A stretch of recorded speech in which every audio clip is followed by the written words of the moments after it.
요한복음 2장 1절부터 11절까지 봉독하겠습니다. 사흘째 되던 날 갈릴리 가나에 혼례가 있어 예수의 어머니도 거기 계시고 예수와 그 제자들도 혼례 청함을 받았더니 포도주가 떨어진지라. 예수의 어머니가 예수에게 이르되 저들에게 포도주가 없다 하니 예수께서 이르시되 여자여 나와 무슨 상관이 있나이까? 내 때가 아직 이르지 아니하였나이다. 그의 어머니가 하인들에게 이르되 너희에게 무슨 말씀을 하시든지 그대로 하라 하니라. 거기에 유대인의 정결 예식을 따라 두세 통 드는 돌 항아리 6이 놓였는지라. 예수께서 그들에게 이르시되 항아리에 물을 채우라 하신즉 아귀까지 채우니 이제는 떠서 연회장에게 갖다 주라 하심에 갖다 주었더니 연회장은 물로 된 포도주를 맛보고 또 어디서 났는지 알지 못하되 물 떠온 하인들은 알더라. 연회장이 신랑을 불러 말하되 사람마다 먼저 좋은 포도주를 내고 취한 후에 낮은 것을 내거늘 그대는 지금까지 좋은 포도주를 두었도다 하니라. 예수께서 이 첫 표적을 갈릴리 가나에 행하여 그의 영광을 나타내심에 제자들이 그를 믿으니라. 아멘.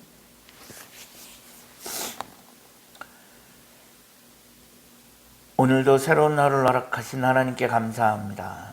오늘은 주의 날 목요일입니다. 예수님께서 제자들을 만나시는 장면이 기록된 이후 오늘 본문에서부터는 본격적인 예수님의 공생의 사역이 공생에 관한 스토리가 시작되어지고 있습니다. 오늘 본문은 우리가 가나 혼인잔치의 비유, 혼인잔치라고 알고 있는 바로 그 내용입니다. 예수님께서 갈릴리의 가나라고 하는 곳에 가셨습니다. 그곳에 혼인잔치가 있었는데 예수님과 제자들도 그 혼인잔치에 청함을 받아서 혼인잔치에 참석을 하였습니다. 당시 유대사회에서 결혼은 큰 잔치였습니다. 마을 전체 잔치였고 예수님도 제자들과 함께 초청을 받은 그 혼인잔치에 가서 사람들과 함께 어울리고 계셨습니다. 근데 당시 보통 혼인잔치는 한 7일 정도 계속되었다라고 하는데 그 혼인잔치에서 절대 빠질 수 없는 것이 바로 포도주였습니다.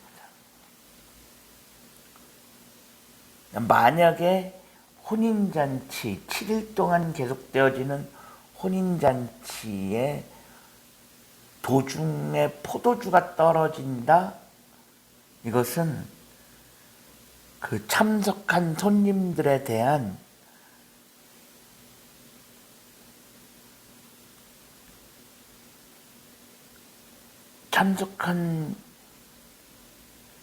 그 손님들에 대한 큰 결례로 여겨졌습니다. 그래서 주인은 일단 잔치를 베풀려면 무조건 포도주만은 떨어지지 않게 넉넉하게 준비해 놓고 있었습니다.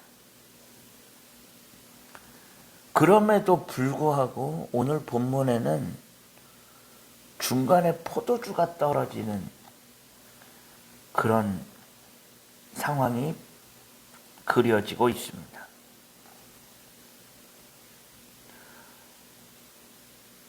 이 혼인잔치를 준비한 사람도 어떻게든 포도주를 넉넉하게 준비해 놨을 텐데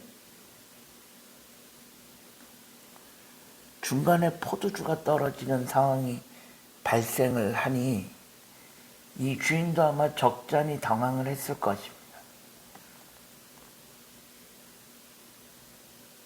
그런데 그 상황을 예수님의 어머니가 알고 예수님께 넌지시 이야기를 해줍니다. 지금 잔치에 포도주가 떨어졌다. 지금 여기서 예수님의 어머니가 예수님한테 포도주가 떨어졌다라는 그 소식을 알려주는 것은 그의 생각에는, 그 어머니의 생각에는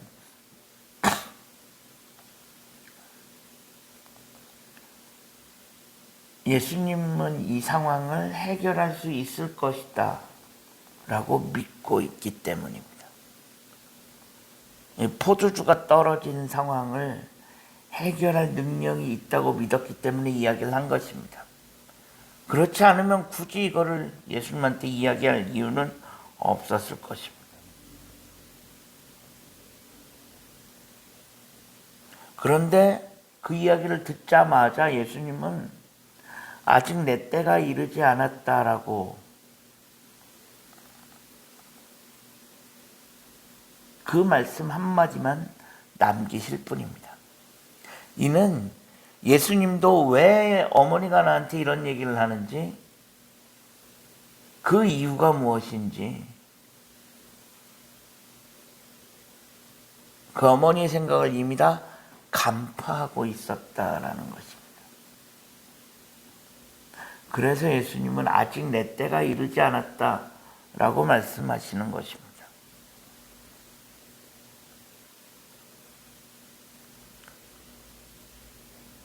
그럼에도 그의 어머니 마리아는, 그 예수의 어머니는 하인들에게 분명히 너희들한테 무슨 명령을 내릴 테니까 그대로 하라라고 일러두고, 예수님은 또 하인들에게 어떻게 하라고 이야기를 하십니다. 결국 예수님은 처음에는 아직 자신의 때가 이르지 않았다라고 이야기하지만 결국에는 하인들을 시켜서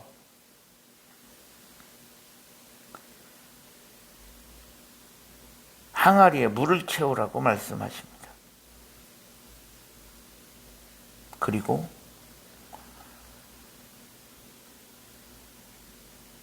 결국은 그 하인들이 항아리에 채운 그 물이 포도주로 변하는 일이 발생했습니다. 물론 그 잔치에 참석한 대부분의 사람들은 포도주가 떨어진지도 몰랐을 것입니다. 사실 이 포도주가 떨어졌다라는 것은 몇 명만 알고 있는 일이었을 것입니다. 어쨌든 그렇게 포도주가 다 떨어진 상황을 예수님께서 해결하시면서 그 잔치에 참석한 사람들은 소위 예수님께서 물로 만드신 포도주, 그 포도주를 맛보고 나서 아니 어떻게 이렇게 맛있는 포도주를 이제서야 냈는지, 보통은 맛있는 포도주를 앞에 내는데 어떻게 당신이 이렇게 맛있는 포도주를 지금까지 아껴주었냐라고 하면서 아주 놀라운 반응을 보이고 있습니다.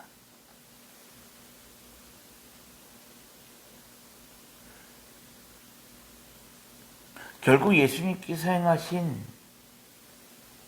이 가나 혼인잔치의 이 표적은 어떻게 보면 예수님께서 공생애를 시작하시면서 제일 먼저 행하신 이적이라고 할 수 있습니다. 근데 이것은 사실 알려진 것이 아닙니다. 예수님께서 물로 포도주를 만드셨다? 아는 사람 별로 없습니다. 어떻게 보면 그 주인도 몰랐을 수도 있습니다. 아는 사람이라고 해봐야 예수님 주변에 있던 예수님의 어머니, 그의 제자들, 그리고 예수님의 말씀에 따라서 항아리에 물을 가득 채운 하인들, 그 정도밖에 모르는 사건이었습니다.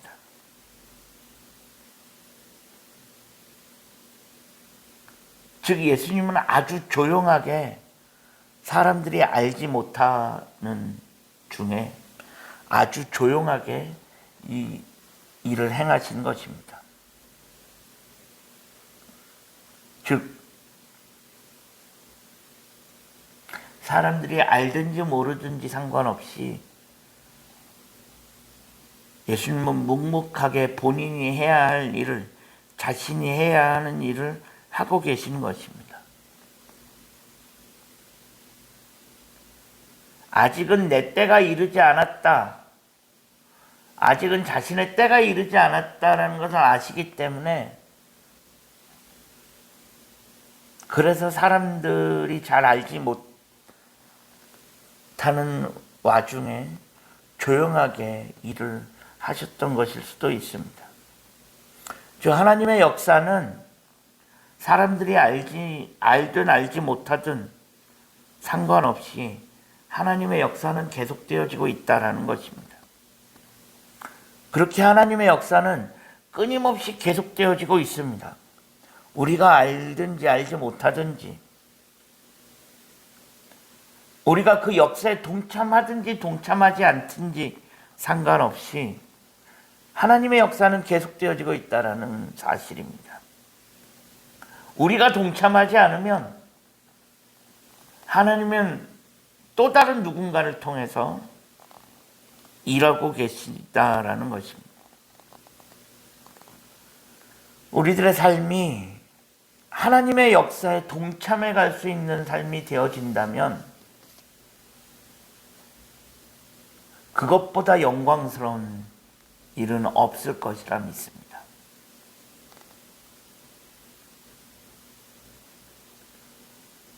2022년 한 해 우리들의 삶이